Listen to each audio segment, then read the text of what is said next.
I'm here to announce the completion of our withdrawal from Afghanistan and the end of the military mission to evacuate American citizens, third country nationals, and vulnerable Afghans. This was an avoidable tragedy. We chose defeat in Afghanistan. It didn't have to be this way. This has been a disaster. It's been a stain on American diplomacy. As the U.S. ended its 20-year war in Afghanistan, leaving the country under Taliban control, lawmakers in Washington sounded off against the Biden administration's handling of the U.S. withdrawal.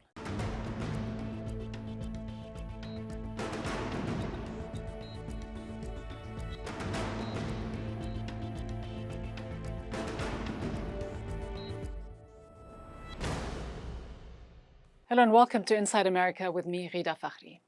As the U.S. completed its military and diplomatic withdrawal from Afghanistan earlier this week, Pentagon and State Department officials insisted that the evacuation efforts will continue, with the U.S. and 97 other countries announcing that they had reached an agreement with the Taliban that would allow them to continue evacuating foreign nationals and Afghans with travel authorization beyond the August 31st deadline.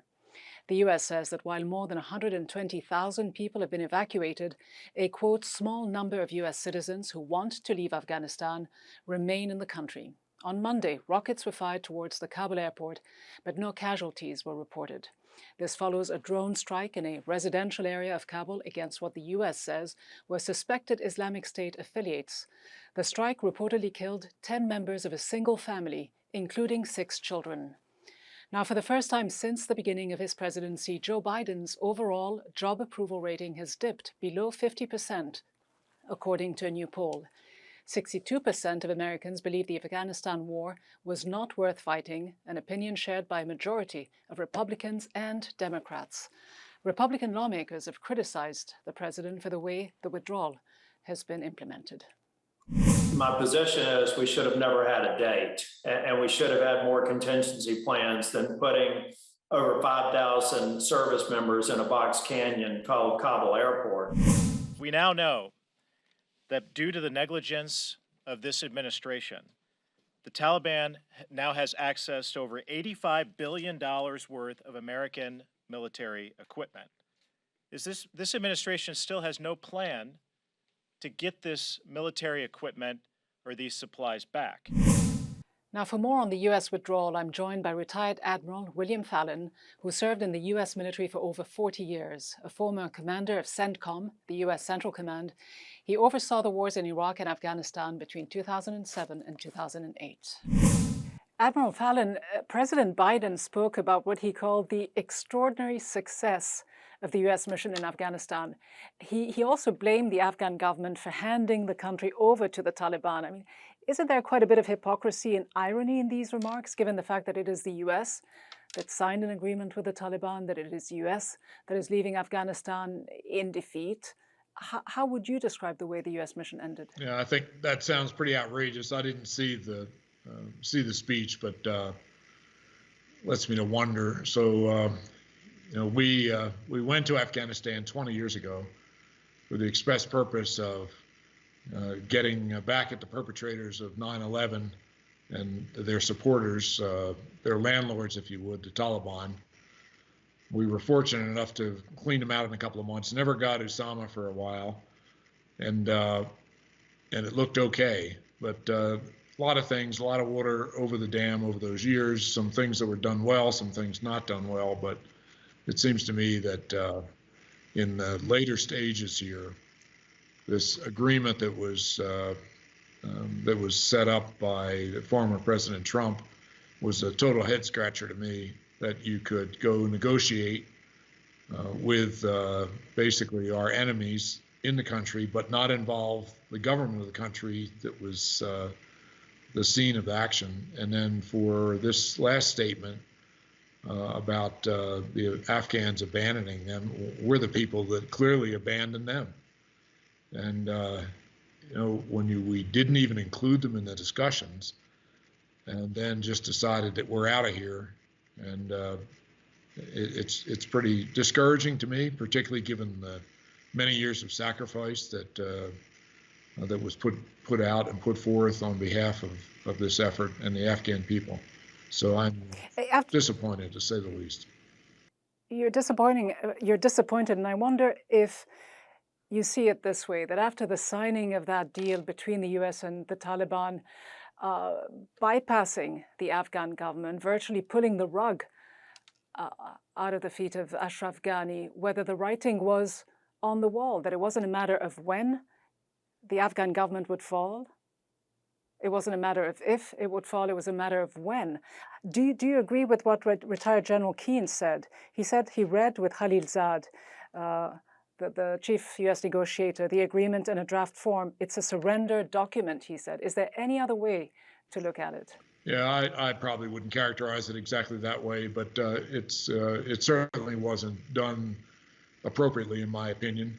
And I think the entire thing was very politically orchestrated and executed. My experience here is having spent a lot of time in Afghanistan and also in Iraq, is that when we get engaged in an effort to achieve objectives that are in the interest of the U.S. and also in the interest of the countries involved, that we finish the job, that we don't leave things in a mess. So General Colin Powell, one of my former bosses and chairman, was fond of saying, if you break the china, you own the shop. And we certainly... But is there any doubt, though, is there any doubt to you that the U.S. actually failed, that it did surrender? I mean, many people were taken aback by the pace with which the Taliban regained control of the country. Did it surprise you as well? No, I don't sign up for the term surrender. We left the place. We basically abandoned our allies when, in my opinion, we could have been continued to be generally helpful to this government with a rather small footprint left in the country. So this has been set up politically as a binary choice. You either leave or you stay. And I think it's much more nuanced than that. And this putting the decision in this manner, I think is easier politically, but it's certainly not helpful to people on the ground. I know that you signed, along with two former CENTCOM commanders, Anthony Zinni and David Petraeus, a letter addressed to congressional leaders in which you make the case for the United States to resettle not just the Afghans who helped it in its war effort in Afghanistan, but also all of those Afghans who were members of NGOs that helped towards the development of Afghanistan and its civilian projects. We spoke to two of them, one who managed to leave the country and one who hasn't been able to leave. This is some of what they told us. I'm really sad on how United States and its supporters, withdraw from the country so fast and in an irresponsible way. I'm not sad actually that why US left. I'm sad on the way how they left, because they could manage it in a better way. They could leave the country in a responsible manner, in a proper way, so thousands of people does not give their lives. With the overestimation of Afghanistan government being able to defend itself, and then Taliban taking over everything, including all the weapons and the armory that the U.S. government has provided to government of Afghanistan, is now with the Taliban, and now they're way more overpowerful than they were 20 years ago. Moral considerations aside, the evacuation was encouraged by the United States and some of its partners in Afghanistan. Many of the Afghans who left weren't facing imminent danger or a situation of all-out war when the Taliban took over Kabul. By encouraging so many people to leave, by helping them evacuate, did the US not inadvertently create and deepen this brain drain that Afghanistan is facing by removing so many capable young Afghans who could have played a crucial role in the future of the country and perhaps even in influencing the policies that the next government might have pursued? That all sounds wonderful, but I'm pretty skeptical about that scenario playing out. So these people that left didn't have to leave; they could have stayed. My understanding from the people I've spoken to, and we are still trying to work to get more people out of there, that people are leaving because they're afraid. They're not afraid of us, they're afraid of the Taliban. And based on what they did the last time they were running the place, they expect a return to that, and frankly, I'd be surprised if they don't. So people are leaving of their volition. They're voting with their feet. And what the U.S., in my opinion, ought to do, as we've done throughout our history, is offer a place of refuge for those people who are oppressed and threatened and basically attacked in other countries to the extent we can. All right, Admiral William Fallon, former CENTCOM commander, thank you so much for joining me. Good to see you again. Sure.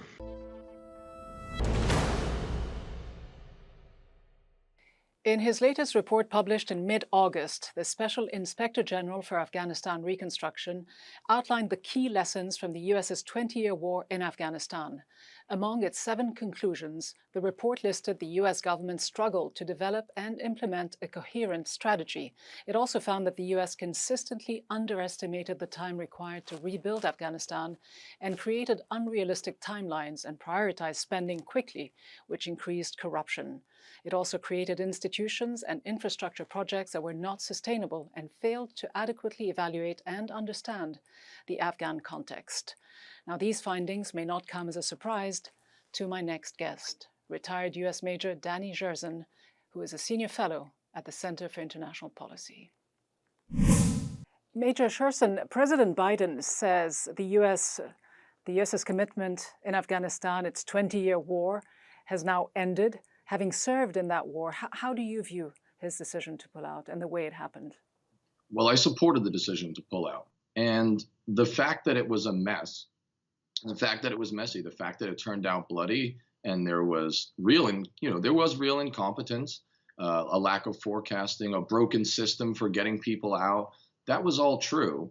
But it does not change the fact that I supported Biden's decision to remove the troops from a failing war that shouldn't have been waged, certainly shouldn't have been continued, was hopeless from the start, and actually didn't benefit the Afghan people in the long run either. And I say that as a veteran of the war, but I also say that as a scholar of the American war there, which was really about 40 to 45 years, including when we were supporting some of these elements against the Soviets. This was a terrible end to a terrible war. And the fact that Americans died there does not mean we should have continued fighting there. Obviously, there are these domestic political calculations for ending the quote-unquote forever wars, and of course, to starting them to begin with. But how much responsibility do military commanders bear for the failures and all the failings in Afghanistan, the way in which the US military presence simply unraveled, and the way the army seems to have just collapsed despite the trillions of dollars that were used to prop it up? I think that the real failure isn't that we lost the war, which I thought was hopeless from the start. A basic historian's perspective will tell you that it's actually very difficult to invade, govern, occupy, rule a place like Afghanistan. That being said, the failures were a lack of candor. In public, generals and politicians were underestimating what I've said is the skill, the will, and the popularity of the Taliban. But in private, we found out from the Washington Post Afghanistan papers, they knew that this thing was built like a castle of sand. And the fact that they weren't honest with the American people, with the soldiers serving under them, and with the politicians who are supposed to fund and make the decisions on this, that's their failure. It's a failure of character at the top of the military, more so than military skill. And so when Biden says that the U.S. was basically helping an Afghan army of some 300,000 men, was he misleading the American public? Was he sort of overstating what the Afghan army was and what it stood for and what it could do? Oh, absolutely. Not mentioned. A lot of times it's the failures of omission. He doesn't mention that the Afghans couldn't really run their own air and helicopter force, and that's vital because they lacked the contractors to do it. And that always was a mirage. They were never able to do that. He didn't mention that the Afghan government didn't take enough revenue in to pay its own security forces, police and army. So yes, on paper, there were 300,000 soldiers, but they were 300,000 demoralized, isolated soldiers who'd been defeated battle after battle over the course of years.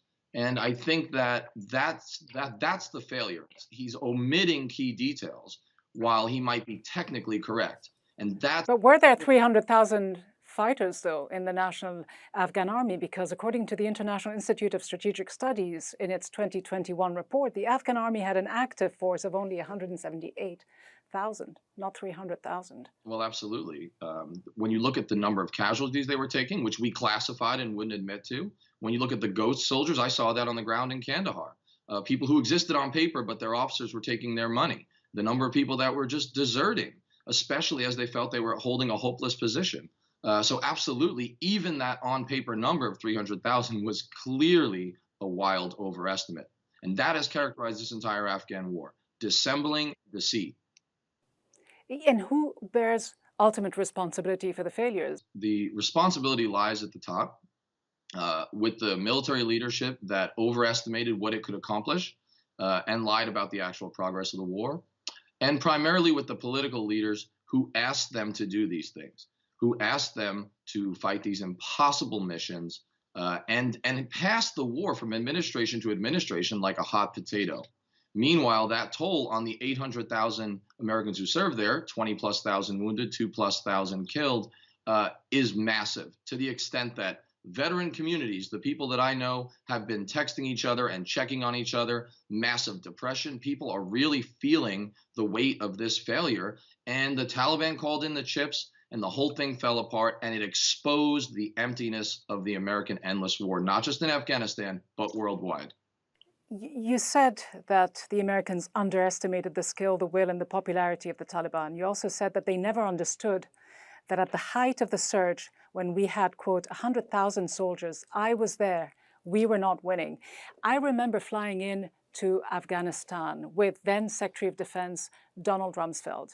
He first visited troops in Iraq in the summer of 2003 and then on to Afghanistan. I believe flew over to Kandahar, one of the key US military bases, and there he was faced with a lot of very angry questions from service members, asking what the mission was about, asking who the enemy really was.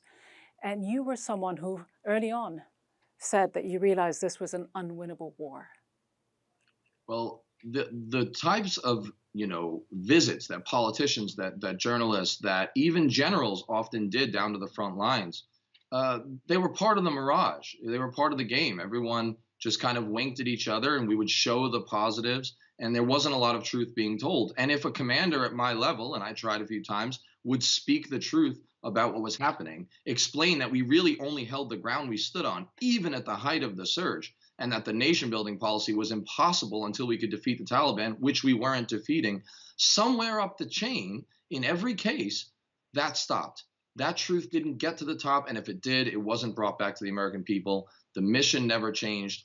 It was a Potemkin village of a mission the whole time, and we just played along with the fantasy, and 20 years later, the thing came crashing down. And it's tragic, but it's almost tragic comedy in the dark Greek style or a Shakespearean play, the way this thing played out.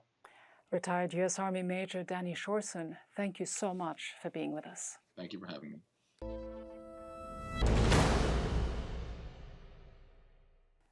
Now, with the U.S. withdrawal from Afghanistan complete, the Taliban have promised to form a new inclusive Afghan government and are expected to announce in the coming days or weeks the structure of the Islamic Emirate of Afghanistan, the successor state of the Islamic Republic of Afghanistan.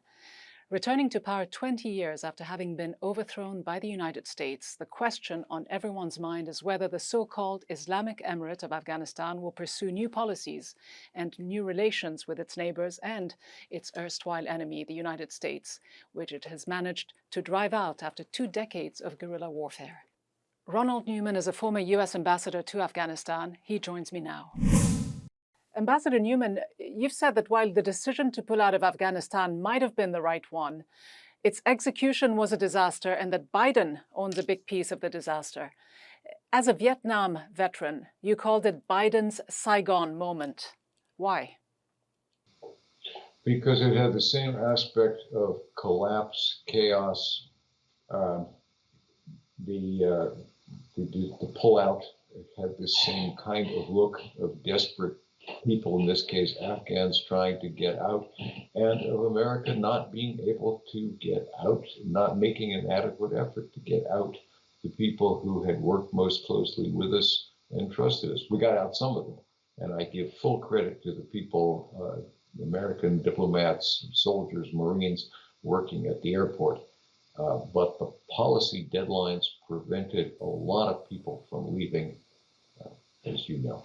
But for sure, Biden must have had to swallow his words when he said that this wasn't Saigon and that helicopters would not be taking off from the US Embassy. But beside the question of the evacuation of US citizens, are you convinced that the evacuation of thousands of Afghans was warranted, particularly after the Taliban proclaimed amnesty with the US? I mean, hasn't the US and others made the uncertainty, the understandable anxiety even worse in Kabul? Well, we've made the uncertainty worse, but the Taliban are proclaiming amnesty, but there are constant reports of people being executed. So I was talking yesterday, 2 days ago, to an Afghan friend who was trying to find a way to get a colleague of his, an Afghan general, out. General's son and his brother-in-law had already been arrested and executed. There might have been incidents, Ambassador, but in the end, the Taliban entering Kabul was not the Khmer Rouge entering Phnom Penh. Who knows? Did it warrant the scenes we saw at the airport for days and days? We'll find out. In the last week, the Taliban has been steadily preventing Afghans from getting to the airport for evacuation. Before that, they were getting out. After that, they have largely blocked people who had documents from the embassy saying they were manifested on flights. Taliban have been regularly turning back those busloads of people. So who knows what their intentions are after we're gone? We'll see. I mean, they might not all be bad. One can hope for the best.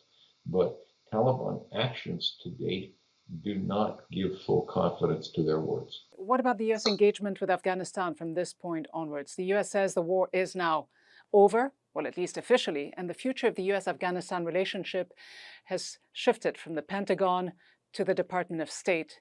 Is that so clear-cut, though? Is the war truly over if the US will continue to use drones and overfly Afghanistan day and night, strike at will? I mean, it is war, isn't it?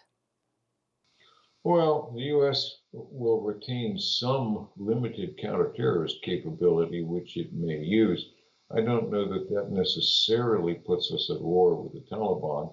I mean, this is a relationship that will have to be developed probably very slowly and very cautiously. Enormous suspicion, years of blood, those don't go away overnight. And there are things we want, there are things they want from us. There are grounds for meeting and working together and grounds for great suspicion. And that's the kind of thing you have to do slowly and carefully with a lot of verification. But is the American public, though, being misled into believing that this war is now over?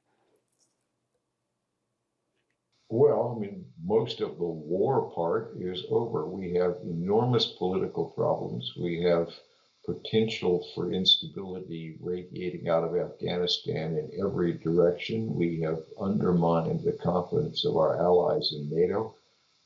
So we've got lots of repair work to do. Ambassador Ronald Neumann, so good to speak to you again. Thanks very much. It was a pleasure. Thank you for having me.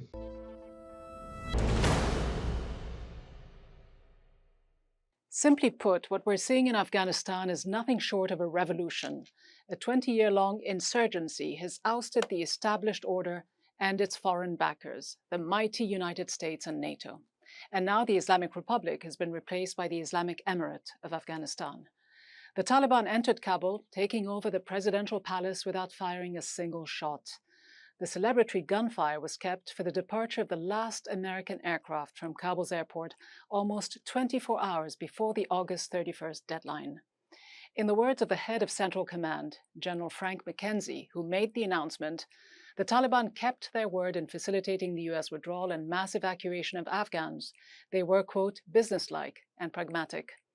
In the morning, the Taliban found the American thank you note, Humvees, light helicopters, planes, property of the Afghan National Army, all destroyed by the departing US forces. The symbolism and futility of this act by a superpower is puzzling given the billions of dollars worth of attack aircraft and military hardware that are now in the hands of the Taliban. And it doesn't bode well for future relations, nor does the freezing of over $9 billion of Afghanistan's central bank assets by Washington. So in short, the claim that the war is over may well be premature, if not misleading, as Washington asserts its imperial, quote, over-the-horizon capability over Afghanistan, a Pentagon euphemism for airstrikes, just like it did on the eve of the withdrawal when a US drone wiped out an entire family, including 6 children, making 2 two-year-old girls, Malika and Sumaya, the last victims of the war thus far. That's all for this edition of Inside America. Join us again next week. Till then, from all of us, thanks for watching.